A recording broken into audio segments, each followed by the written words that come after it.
Okay, good afternoon, everybody, and good day. It's good to be with you here. This is Option Professor of OptionProfessor.com.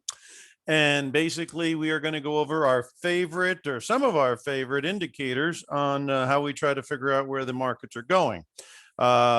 Basically, I'm going to try to cover a wide variety of markets, and I am going to try to use a lot of ETFs so we don't have to get into a specific stock as much because obviously a whole sector might give you a more broad-based idea of where, say, tech is going or consumer discretionary or healthcare or whatever.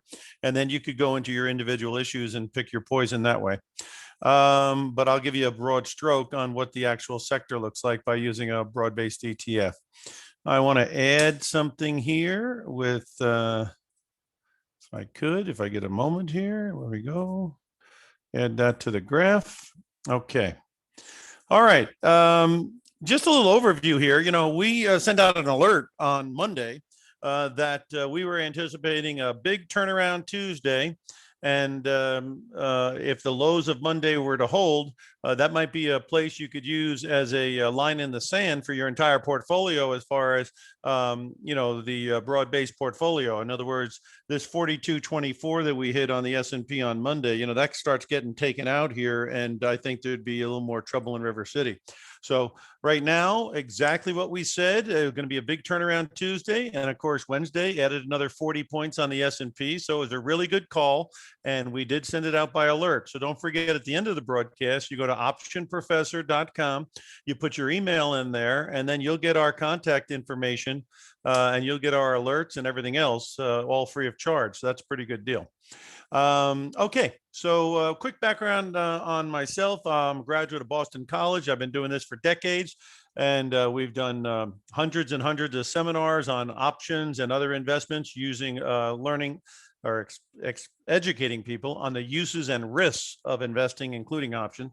And basically, you're looking at a situation where we've done that worldwide. So we're talking about many thousands of people we've educated over the years. So, we have experience at this stuff and a certain amount of product knowledge, and we're going to share it with you now.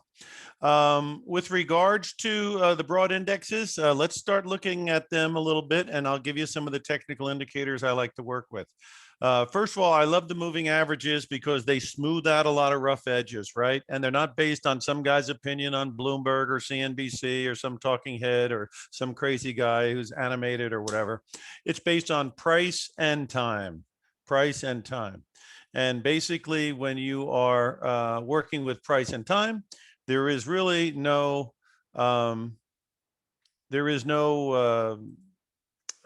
debate on it as far as what it is all about. You take a 20-day moving average, a simple moving average, you take the last 20 days, you get a number. The next day, you obviously take off the last number and you put on the new one. And then basically that's why it's moving, right? So here, and I like to look at things on different time frames. It's kind of like different scopes. Say you were a marksman, you'd be looking maybe at different scopes to try to get a better view of what your target is, right? So let's take a look here, and we're looking at a 20-year graph, right? And if you're looking at a 20-year graph, and this is what we showed people who get our newsletter, when the market broke down in March, not dissimilar to when it broke down in late 2018, this long-term moving average, it got positive. Let's show you where it got positive.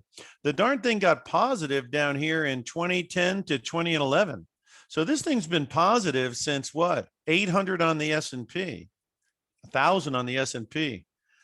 Had you just bought a broad-based index at that time and just sat on it and let the moving average continue to take you higher, there were a couple of breaches, but I don't see many closes underneath the average. So this moving average here would have given you a very good ability to follow the trend. All the way up, breached again, but never closed, all the way up. And then we got the breach. Okay. Well, the breach was very scary, but after this day here, right, it already snapped back all the way back to 2,600 almost. And the Fed came out and said they're going to announce that they're going to back it. Well, if the Fed's going to back it and you don't want to sell out, You wait a day or wait, a few days, a month, and you see what happens. And you see what happens. It gets right back above the average and you're back on the game. So this moving average has been beautiful for long-term investors because it tells you should be in the game. You know what it tells you now, though? And it's been telling you for a while, so it's not like an earth-shattering thing. We are ridiculously overbought and we are extremely overvalued. So when will that come back down towards here? I don't know exactly. There's no evidence of it today. The darn thing was up 39 points, but it's going to happen. And when it starts showing some deterioration, I would suggest very strongly you take action because that correction from way up here back down to these numbers is going to be severe. But that's not happening now. So, but you can't be, if you're going 100 miles an hour and then you're going 150 miles an hour and then you're going 200 miles an hour, you're not getting less risky to get a ticket, right? So that's the analogy. At 30, the things at 3,800 on the 1 year here or the 12 SMA. Okay, so when you got to 4,000, you're going 80. You go to 4,200, you're going 100. You go to 4,400, you're going 140. I mean, at some point, you're going to get a ticket, right? So the bottom line is the higher you go, it doesn't make it less risky that you're going to get a correction, right? Okay. And let's use our common sense. Everything you're hearing now on all these earnings is comparing us to a lockdown last year, which is like a layup. I mean, it's a slam dunk. You're going to definitely blow out last year's numbers. But if we are at peak earnings and the GDP and things are going to slow down in the second half, and if in fact valuations are going to be a little bit more compressed, then obviously the risk in the second half of the year here. I mean, we got some stuff in like October where we're supposed to run out of money, right? The debt ceiling is supposed to get blown out in October. So, you always got to be looking at where the puck is going. Now, right now, the puck is going up. But if there's evidence that it's not going to go up, you've got to look for signs. And when you get a sign, you can't be silly and question it too much because you got to realize how high away from the averages you are. And when they say reversion back to the mean, they're talking about going back down here. So that's your S&P. Let's go back to a 5-year graph and see what it looks like. Oh, and let's go back there and look at RSI. Hold on a second. Relative strength. Do you notice ever since there, it's been primarily above 50 the whole time, right? So what are we saying? We're saying that if the RSI is above 50, you're in kind of a bull market, right? So the two things that I like to see, I'd like to see rising moving averages inverted to the upside. And I like to see an RSI above 50. Now, as you get higher above it, you're going to gravitate back and you're going to get corrections, right? But even this correction here, which was the crash, only took the RSI down to 41, didn't even break 40. And like I say, within a month, it was right back above 50. So that's why if you hear the Fed is coming out to back something up, that's not the day to sell, right? Right. Okay. Conversely, if you hear the market's on its all-time high and you see it's this extended, you have to be concerned how extended it is. All right, let's go to the 5-year and see what's going on there. Okay, on the 5-year, you're looking at, again, it came down and touched the 12 SMA, which was 42.50. Everybody's talking about 42.50 being important. Well, me too. It went underneath it to 42.25, 42.24 this month, but it didn't close underneath it, right? It closed that day at, let's see where it closed at.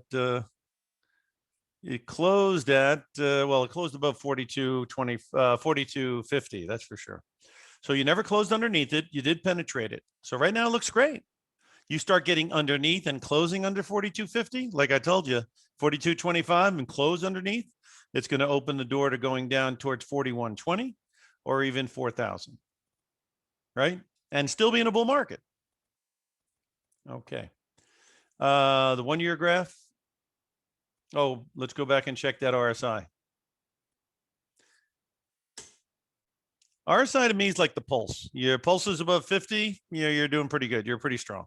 right? Your pulse gets under 50, that's not a good pulse. Okay. All right. So anyway, again, same story here. Let me go back over to the 1 year.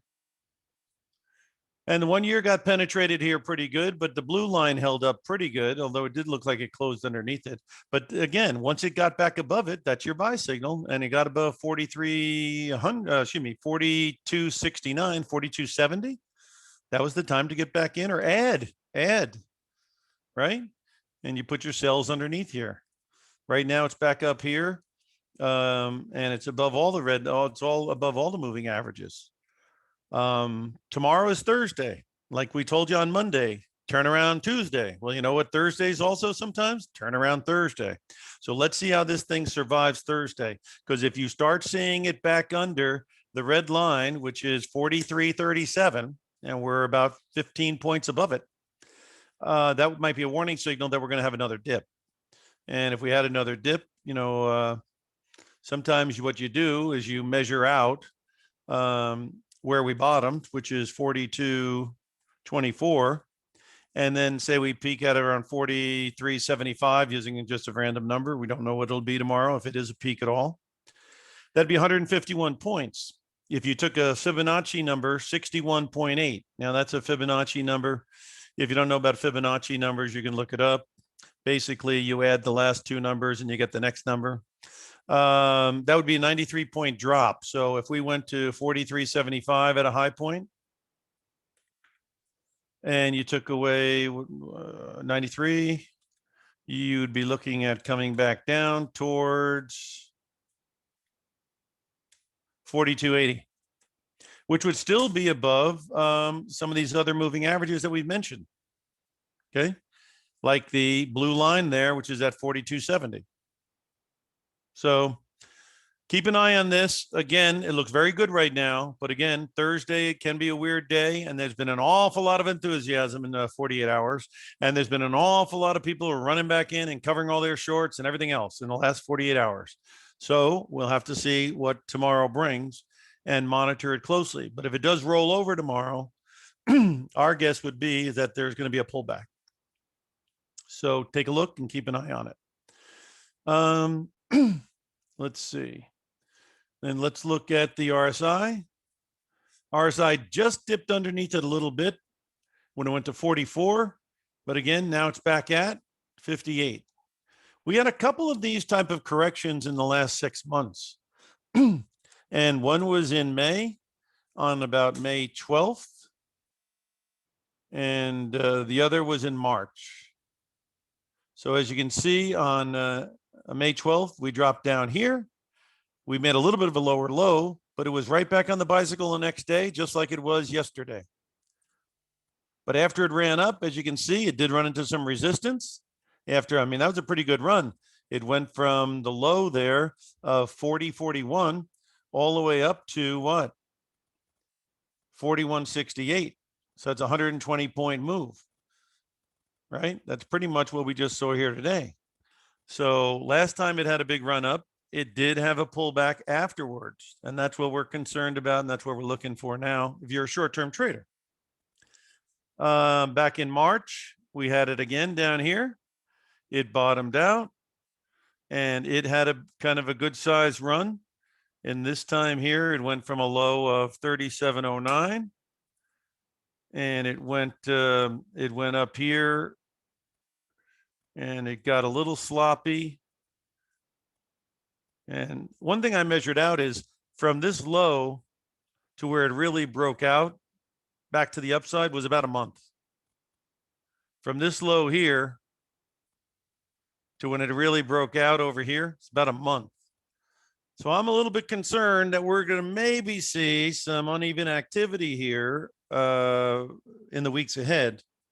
It wouldn't surprise me. So if we don't start blowing out the high of 4,400 and it starts getting stally and roll over, then my anticipation would be that we could be choppy and it could be later in August that we might be able to get the legs they're talking about to take us up to 4,600 or 4,800 or wherever the heck we're going. But you don't fight the tape. This thing is in an uptrend and has been for a long time. So the pullbacks have been short-lived and they are buying opportunities. And as of right now, that's exactly what Monday was. Let's take a look at, so that's your broad-based S&P. Let's take a look at the QQQs, which is your proxy for the NASDAQ and tech, right? So let's start out at the 20-year area there and see how this works out. Oh, one last thing. Let's just go back here quick, because I told you I like to look at things in different time zones, right? We just looked at the 20-year, we looked at the 5-year, and looked at the 1 year. And then, of course, the first thing that turns up or down is going to be your 1 month. And that's a 4-week time frame. So here we're going to go to the 1 month. And the 1 month, again, on the S&P, it went negative here. So you had it was going pretty good. Got you a couple of sloppy sell buy signals, sell buy. But when the average is actually pointing down is when it's of most value. You see, if it starts pointing down, you get the drop. If it starts pointing up, you get the up. You start pointing down, you get the down. So right now, it's barely pointing up, which is another reason why it makes some sense that we may not take out these highs and we may pull back. Again, momentum is picking up. So, like I say, right now, it looks very strong. But if you monitor the activity tomorrow and it goes home bad, then it would indicate that a correction might be happening off of this move. Really, not really where they open it tomorrow morning, where they take it home tomorrow night. Okay, so there you go on the 1 month graph, and the RSI is in a positive mode again. As you can see, when RSI breaks that 50 and the average is pointing down, so here it goes, it's breaking under 50 right here on July 15, July 16. What was the price on July 15 and July 16? It was up here. So certainly you got your S&P, you got your RSI breaking 50. You got your moving average pointing down. You got a little, sneaky cheat going through it. Doesn't last. Once it gets back underneath it, back underneath the green, back underneath the red, you got the all clear sign on getting selling this thing, right? And then basically on the upside, this thing turned positive here on Tuesday, and that was yesterday. And on yesterday, you got your buy signal initially as it broke above 42.70, broke above 42.80, and then again at 4,300 and change. So, the first things that turn are the red line, the second one is the green, and then the last one would be the blue. That's why the blue hasn't changed, because it was in a down mode, and one quick day up is not going to change a SMA. So we'll have to see, exactly how it goes. Will it be like this thing here, which was in July, where it got back above it like it did here, and then it does a little bit of a pullback and just keeps going? Or will we get a more severe pullback? There is some resistance up here between 43.70 and where we are. So it wouldn't be unheard of that we would do that. It'd be interesting to see if this is a head and shoulders developing. That's a pretty good shoulder right there. And that's a pretty good head right there. Neckline's at 43.80. So if there's going to be a head and shoulders developing, that's another technical thing, I guess, if you want to look up that, because I can't explain every single thing I'm talking about to a T, but that's called a head and shoulders pattern. So you got the left shoulder and you've got the head, and if it's going to start making a right shoulder, 43.80 could be some resistance, and then it creates another shoulder. And then from that head and shoulder pattern, maybe that's from where we're going to go up to the 44, 46, 4,800 area, or it could be if the shoulder breaks to the downside. So very interesting to see this develop and see what happens here. All right, so that's the short term to go along with the other time frames. Let's take a look at your tech. We'll go out to the 20-year graph.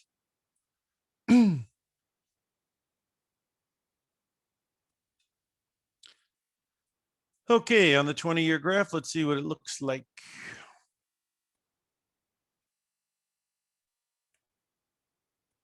Okay, just like the S&P, way overbought. But if you had this thing every time it dropped down, like when it dropped down to 300, it's close to the average. So basically, you could take your shot. Then it popped down here to about 319, 317, close to the average. You could take your shot. So it's giving you some opportunities to buy next to the average, which is not terrible. But it's still, from your blue line, way overbought. And I'm going back 20 years on this thing, guys. So, this is very inordinate that we've got. Okay, very inordinate. But of course, $9 trillion on the Fed balance sheet is also a very inordinate, right? So the question is the Fed in the unlimited printing money business? If they are, maybe this doesn't matter. Are they going to moderate the accommodation? Are they going to is a moderate on fiscal stimulus? I mean, these Republicans and Democrats are starting to look like the Hatfields and McCoys again, throwing mud, throwing snowballs, right? How much is going to get done? They were talking about trillions of dollars in the in this stimulus infrastructure. It's nowhere near that. I think the only way they'll pass that is if they tank the markets and get everybody nervous. And then, of course, they'll say, you got to raise the debt ceiling in October and you've got to pass this stuff because the economy is going back in the tank. I mean, that's the only way they're going to get people to pass that stuff. So that's a risk as well going into the third and fourth quarters. What? That they're going to tank the markets so that these guys can what? Get this stuff passed and get more free money going. So again, they would not have printed $9 trillion on their balance sheet, the Fed, if we didn't have a crisis. So, there's an old adage in Washington, let's not let a good crisis go to waste. 08 was their ability to do what? Start with this QE craziness, right? 2001, we had the crash, then it was, and then we had the 9/11, we had the Patriot Act and all that kind of stuff. And so, there's been a lot of things that go on after these crises that,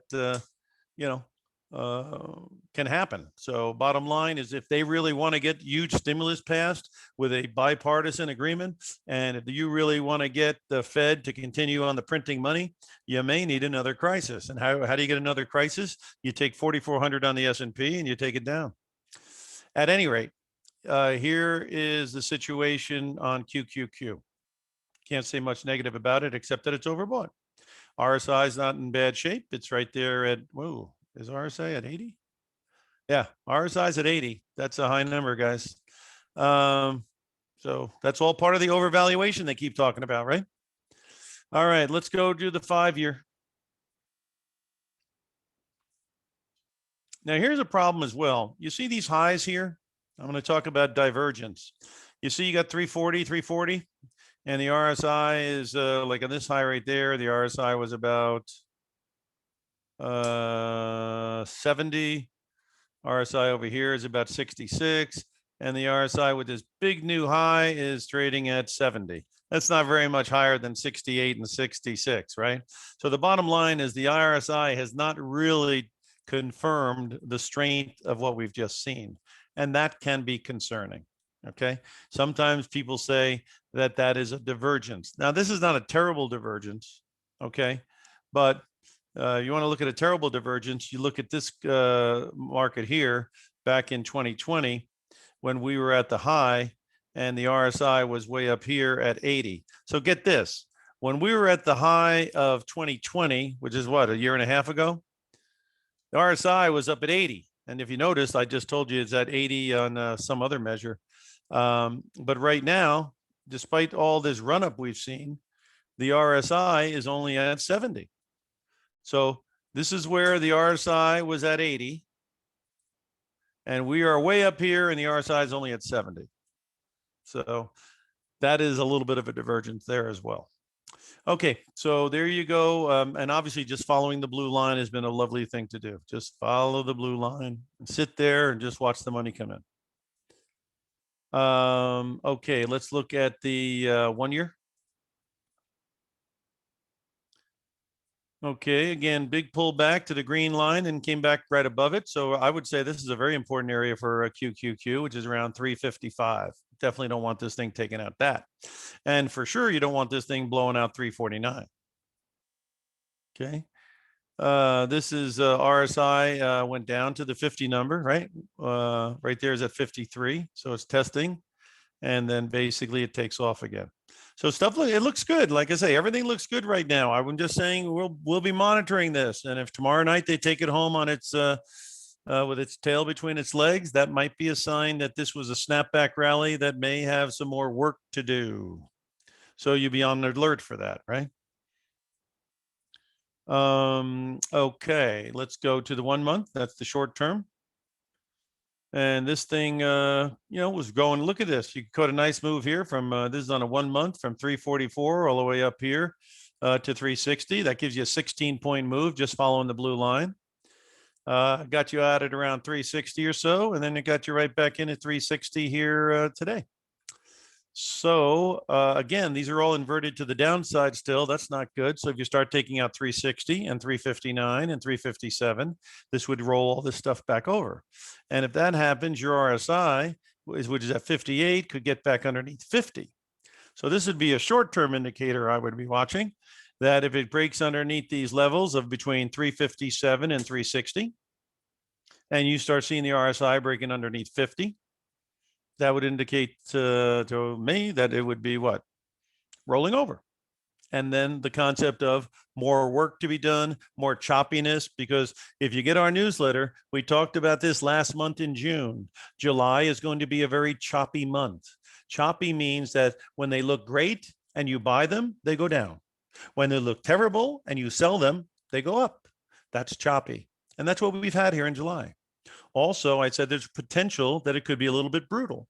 Well, anybody who looked at their account values on Monday knows what brutal looks like. And, if that kept going, it would have been very brutal. But clearly Monday values were dropping very sharply across the board in everybody's account. So that's pretty much how we saw July developing. And now that we're at the 20th of the month, I think that's been a very accurate forecast. And again, optionprofessor.com is where you sign up to get the newsletter and also the alerts. Okay. So anyway, that is what the tech looks like. Okay. And so we got tech, we got the S&P. How about that Russell? Huh? Russell, we'll use IWM. Now, a lot of guys, swear by the Russell. This guy, Tom Lee of Fundstrat, he's Russell a month ago, and all the thing Russell's done has gone in the toilet. Now, it has bounced off the canvas here, but these guys were talking positive up at 232, and the darn thing went down to 212. That's not a very good result. So that's why we like to follow the trend and the moving averages and keep the talking heads. While they're very nice people, and I'm sure they're very accurate from time to time, you got to watch the actual prices. Okay, so anyway, let's go 20 years out and see what IWM is. Again, this is a proxy for the Russell 2000 ETF, right? Okay, so what do you do there? You are looking at a situation where it is still in a very positive mode, very extended from its longer term averages. RSI is up at 70. Let's see where RSI had stopped. Yeah, RSI peaked on this thing up around 73. And the RSI has been coming down. RSI coming down is not the greatest thing in the world. So we'll have to see if this stuff can hold. But again, it's in a very choppy formation between 210 and 230. Boom, boom, boom, boom, boom. That's months going by. This thing started to get in that range in January. So since January, where you been here? Back and forth, back and forth, back and forth. So if we do start closing above 230, and you've had this kind of a consolidation, you could get a pretty good size move out of here. Jury's still out whether you're going to get that, because we're only at 222, and 222 to 230 might not be the easiest thing to take out, but we'll see. We'll see.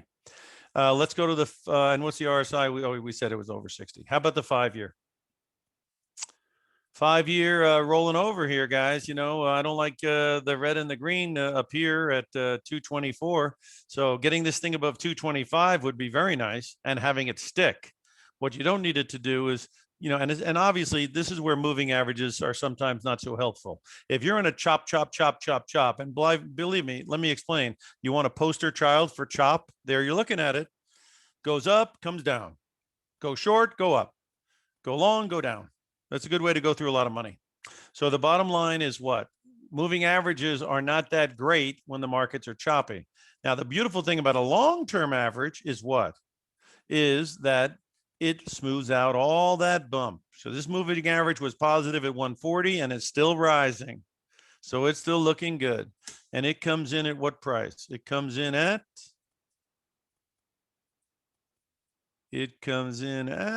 where are you, kid? Okay, it comes in at 216. So they dunked it underneath the water, right? But now they got it trading above 216. Frankly, I wouldn't want this thing under 216. So if I was positive on this thing, I would say 216 would be my line in the sand. This thing starts closing underneath there and these things start rolling over, you're going to have a much more serious correction. So right now you've got a pretty good line in the sand right there at around 216. And that is also the low point here of 214. So let's call it 214, 216. That low there, you want it to not close underneath, and you would prefer it doesn't close underneath this moving average here. All right, let's take a look at the 1 year. Yeah, clouds above, right? Clouds above. No, we're mentioning this 225 number because it's important. These numbers all converge between 224 and 226, 227. So anywhere between here and 227, that's where the resistance is. And can it get through there? Well, we'll find out here in the next 48 hours, right? We got Thursday. Can it sustain through there? And can it sustain through the weekend? Okay. But you can see right there, that would be the neighborhood I'd be nervous about. And what's your RSI doing? Yeah, RSI is still under 50. So it's just coming up to sea level. So if this thing starts failing, that means your RSI went way down here to 29. Wow, that's oversold, right? And then boom, it comes back to 50. But if it starts rolling over from here, and the RSI stays under 50, that is not when you're in a bull market. See, the RSI above 50 the whole time here, the whole time, right? When it got choppy is when it started getting under 50. So be careful here. I would say keep an eye on 227 to 224. Keep an eye on their RSI and see how it goes. Let's go to the 1 month. It's got a turn. And there's your 216 again. You don't want this thing taking out that red line, which is 216, 217, right? You want this thing going up at this point. So now you know where the net is a little bit of a net. But your net is inverted to the downside still. Red is lower than green. Green is lower than blue. But your RSI is above 50, which is not bad. Like I was saying in the alert on Monday, how it goes home on Tuesday is very important. And obviously it went home Tuesday, lovely. So that's why today was a pretty good follow through. Now, again, you got different wood to chop because you're not at 42.24 anymore. You're pushing 4,400. You're pushing the all-time highs. Sometimes these markets will make a little bit of a new high so that everybody who has short positions with stops above there, they get blown out. And when a short position gets blown out, they have to buy. So if they're buying into new highs, who's selling? And obviously, if it's big block traders who want to dump all their stock, they'd have a lot of easier time getting volume if they make a new high first, right? Because when they make that new high, all that short covering volume is there. That's all buy volume. And you, as a seller, can hit it. So that's why sometimes you'll see new lows or new highs right before a big move. In my opinion, of decades of experience, is because whatever tactics or mechanics are going on, it seems to provide liquidity for the other side. And basically that doesn't always happen that way, but I've seen it more times than I want to admit. Okay, so there you go with your Russell, and those are your small caps. And it looks like I say, it's trying to make a turn like everything else. Let's look at your transportation average. That's your railroads, your FedExes, your UPSs, and we're going to use IYT, which is an ETF, to give you that. Now I'm using these broad-based, ETFs and stuff and indexes. And then you can figure out which ones are in there. The top 10 are always going to probably go the way the index goes generally. And so, on this one, this is where your transportations come in. And to be honest with you, it's like ditto again. Let's take a look. I think this looks more like your Russell than it does the other ones, though. Because that did have a pretty, see, again, at some point, it does scream uncle. This thing went to 282 and it just had a pullback down to 245. So, it's going to have some kind of a reversion back to the means at some time, right? And this is pretty close to the 20-year average. So actually, that's kind of interesting. What did the RSI do here? Your RSI is still above 50. So this is just a correction in a bull market. Looking at the 5-year. Yeah, see, this is a beautiful buying opportunity right here. You can buy it against the blue line, and now you know where your line in the sand is. Line in the sand right here is at 246, and it's trading 256. You certainly don't want it closing underneath that. And then basically your RSI is tugging 50. So this was a dynamite place to throw your hat in the ring. And that's called buy the dip. And does it make sense? Sure. You get your RSI tugging 50. That's a good place to buy it. You're testing this long-term moving average. That's a good time. And then basically it's pushing away from it, which is a good sign.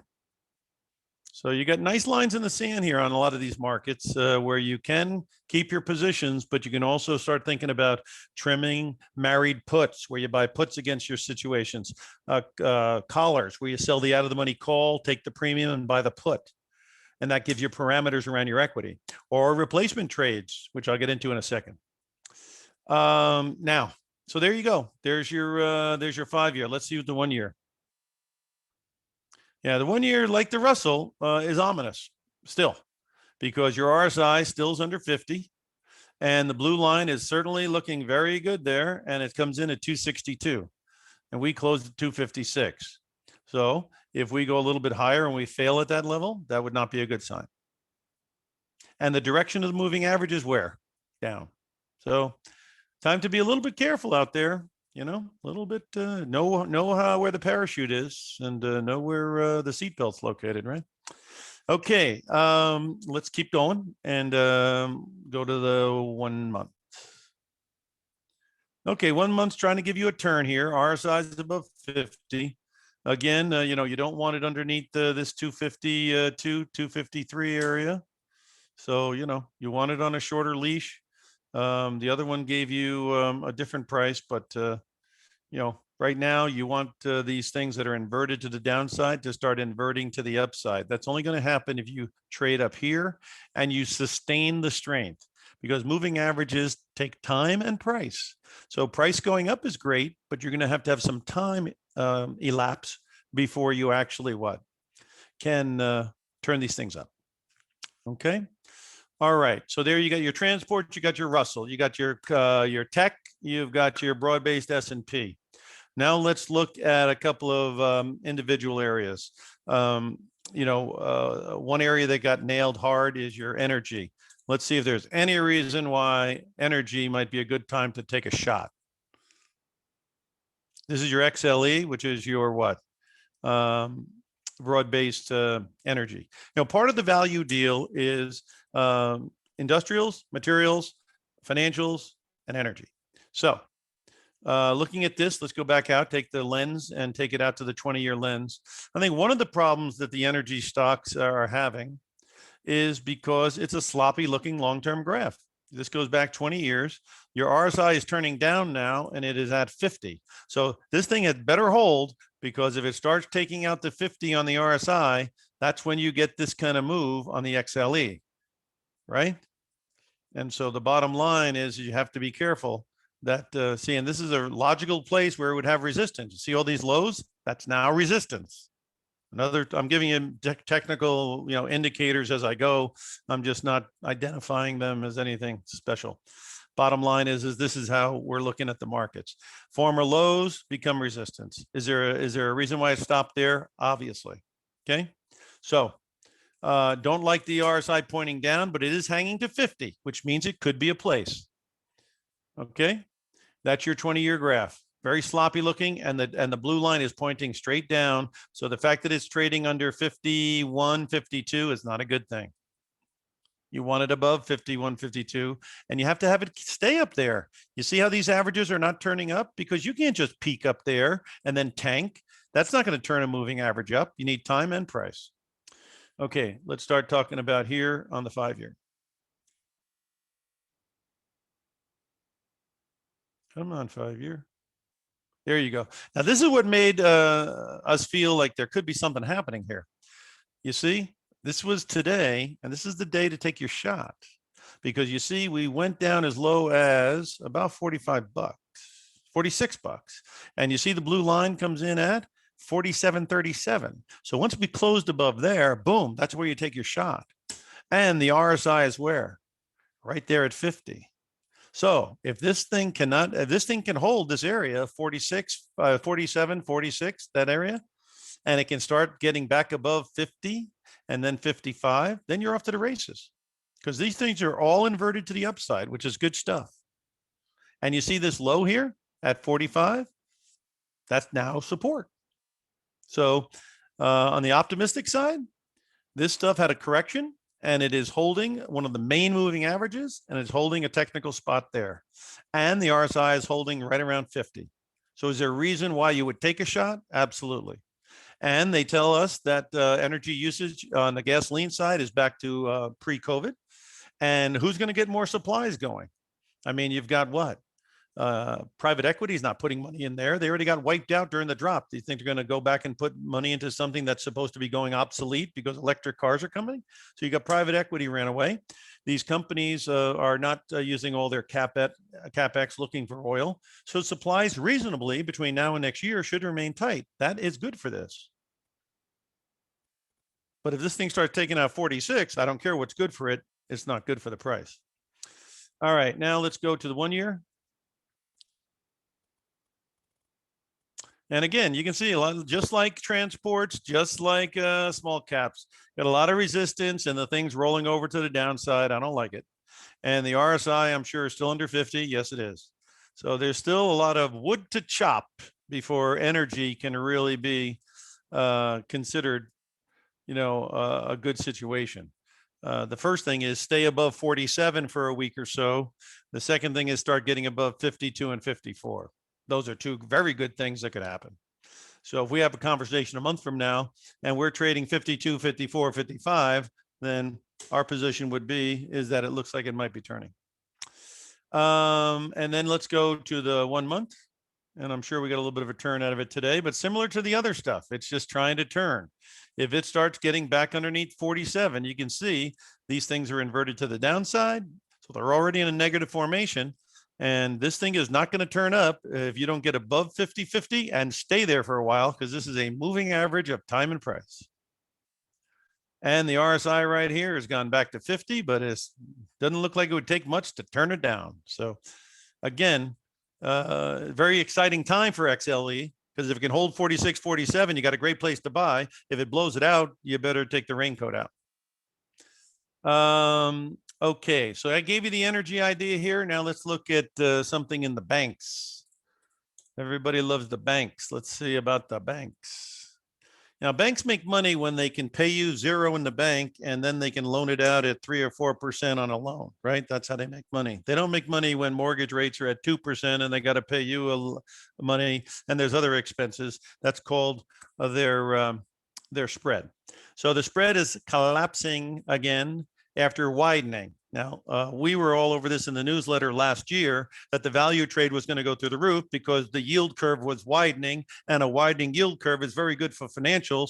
And financials had all this money saved up for these terrible loans they were going to have to pay off. Those terrible loans never came back, so they could use all that cash, which is what they've released, and the fact that they could do some business if the spread was wider. And that's why we were very fortunate to be in there early, and we were very fortunate to catch a very nice ride in the financials. So that is the story there. Also, free credit balance doesn't pay you much when there's no interest on it either. So some of their profit centers have gone out the window. Also, like Jamie Dimon was saying, trading volume has dried up considerably. So obviously that's another revenue source that went out the window. So there are some challenges in the bank right now, and nobody's taking out any loans. So that's another bad thing. So the thing here is that a lot of their businesses are challenged, and that's why they're in a little bit of strife. So that's why we've gone in this thing here from 39 almost all the way down here to about 34 and change. Okay. But the trend is still up and the RSI is still positive. And, if we're going to continue to expand our economy this year and next year, loan demand probably will come back. Interest rates may drift back up. And therefore, you're going to have profit centers return plus loan demand. And that's great for the banks. And that's why let's see if it's worthwhile to get back on this horse. 5-year. Okay, you see, you corrected back down to the 50 number. This is where you'd like to look at the buy side, right? Down by the 50 number on RSI. And you never penetrated the long-term uptrend, which is coming in at 33.5. And you went down to 35. So you could have taken a shot here and get out underneath 33.5, figuring that's not going to break. Right now, it's trading back above the green line, which is 35.5 ballpark, and it is not trading above the red.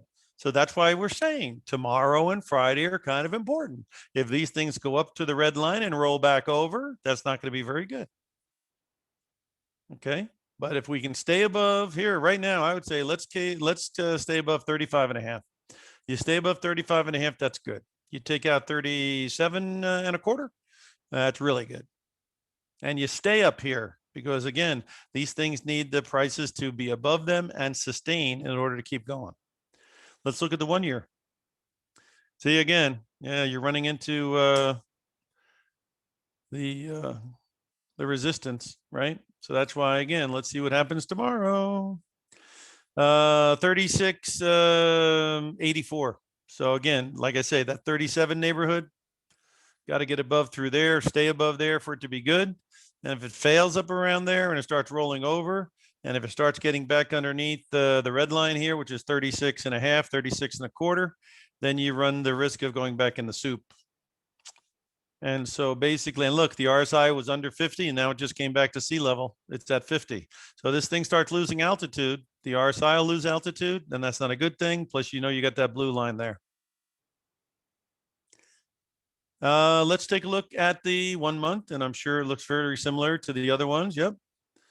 All the ones that got nailed, they're popping up above, but popping up above doesn't mean they stay above.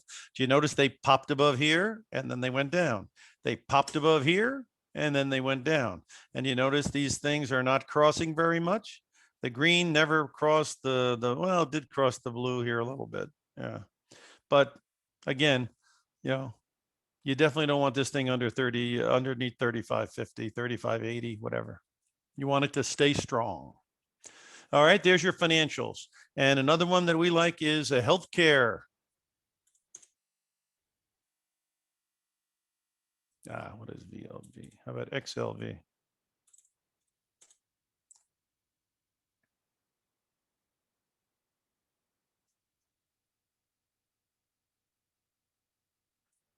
All right, on the XLV here, looks very good on the, well, let's go back to the 20-year. I'm sure it looks good on the 20-year. Yep, obviously everything's up.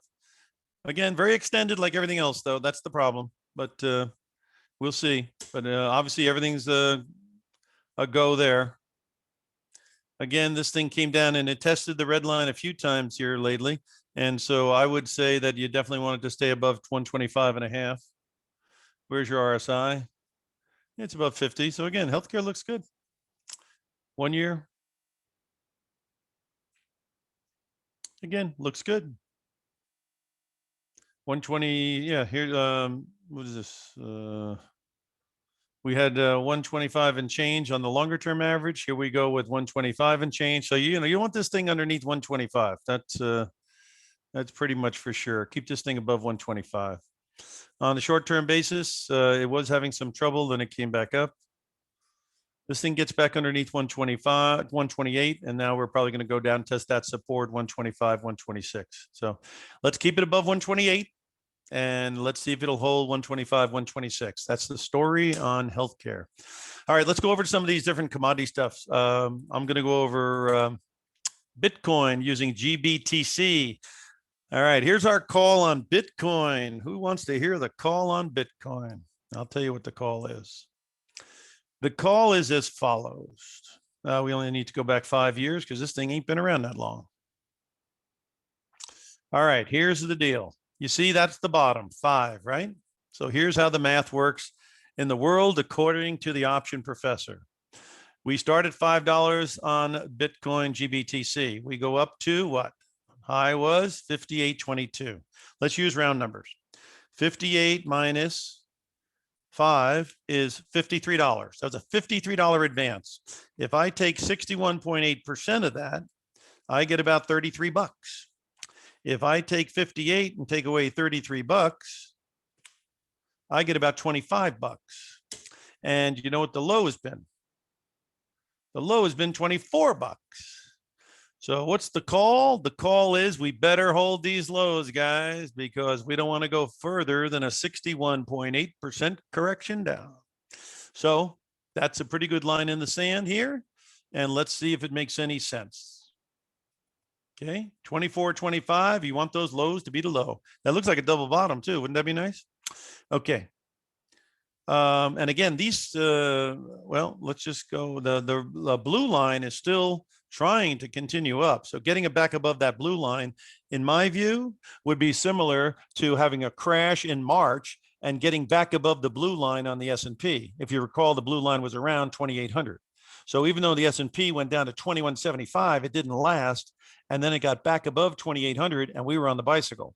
If this thing here can stop going down, and for whatever reason, we spike up above 36, then this thing's back on the bicycle, and that would open up the door for all those high numbers they keep talking about that might happen by the end of the year, because these high numbers can't happen unless you get through this number, right? You can't go back to 50, 60, 70, 100,000 on Bitcoin unless you get back above here. And Bitcoin has had a lot thrown at them. Let's face it, Chinese clamping down on the mining. We've got talking about regulation. We've got malfeasance with those ransom guys. A lot of bad stuff going on.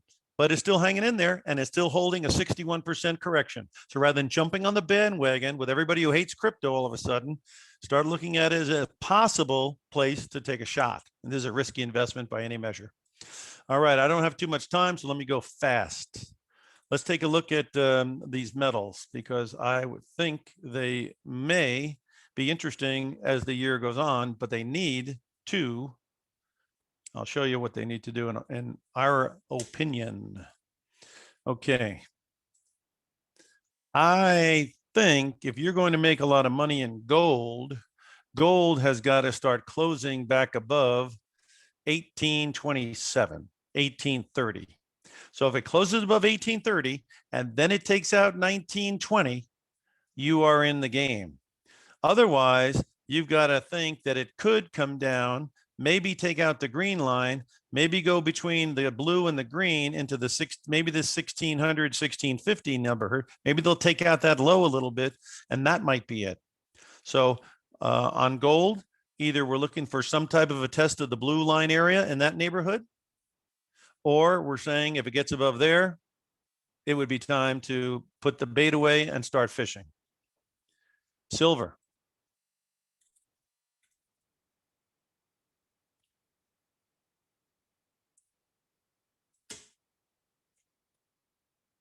I'm using long-term graphs because, you know, these short-term gyrations, you know, they drive you nuts. You have to have a clear idea of where you think you're going. Okay, same thing with this guy here. This thing's hanging in much better than the gold. Why? Silver's used industrial. Where is it used? Electric vehicles and the batteries for electric vehicles and a bunch of other things. So you got an industrial use here and you've got a monetary use. That's called the double whammy. Now, I was speaking to people about the silver as far as short-term trading, and getting back, staying above 2560, 2575, I thought was necessary for it to be good. And it has not done that. So if it can get back above 2575, let's say, or definitely if it can take out that high there, which is 2680, is that the high? Yeah. Then it's back on the bicycle, right? Otherwise, you have to be prepared that it could get sloppy and have some trouble. All right. Here's one they don't talk about very much, but I find it to be interesting because showing my age here, platinum used to be $1,000 more than gold, and now it's about $1,000 less or $800 less than gold. So, and it is an industrial metal. So there could be an opportunity here and that nobody's talking about. So let's take a look. Okay, you see, used to be way up here, then it went way down here, up there, then it came way down here. Now it's above all the moving averages. The averages come in between 900 bucks and about 1060. We'd love to have this thing stay above 1060. If it can do that, or definitely stay above 1,000, this thing could be very interesting as the rest of the year unfolds, because your RSI is above 50 and it isn't way up here, right? And so maybe it's having a 1, 2, 3 formation, one up to here, two pullback, and then bam. Let's see. But again, 1,000 would be very good for it to hold. And of course, that moving average right there would be very good to hold. Okay. So that gives you a little bit of an idea on the metals. And that is all I've got to say here in this short 1 hour time frame, but I certainly have much more to say each time we send out the newsletter. So if you go to optionprofessor.com/subscribe, it goes for $49 a month if you go month to month, right? Or if, in my view, if you're sharp, you go for the year at $297, and then it costs you $24.75 a month, and you got the whole year to get the details on all the kind of stuff I'm talking about. We go over income investing, which means all your municipal bonds, your preferred stock, your short-term loans, senior loans. We talk about emerging market debt. We talk about high yield. You get all that. Now we go into what? Growth. So we talk about tech. We talk about the different sectors. We talk about value. We talk about all types of ways of getting growth. And on the income side, we talk about dividend stocks. Then we go over to what? We go over to international, and we talk about Asia Pacific, which is your Korea, your Japan, your Australia. And then we switch over to emerging markets, which includes China and all the different places of emerging markets, including Latin America. You know, Brazil and Mexico have got fabulous natural resources, and we are in an inflationary environment, so they're worth a look. We cover that. And then we cover speculation, which is what? Your gold, your silver, your trading, your short-term trading, Bitcoin, the ARK funds, you know, stuff that are very volatile that you'd have to put in more of a speculative zone because the volatility of price is so big. So it'd be all that type of stuff, commodities and crypto and speculative issues. We cover all that. And we give you a little idea of our opinion and our observation. We do not give advice. That is for your broker to do.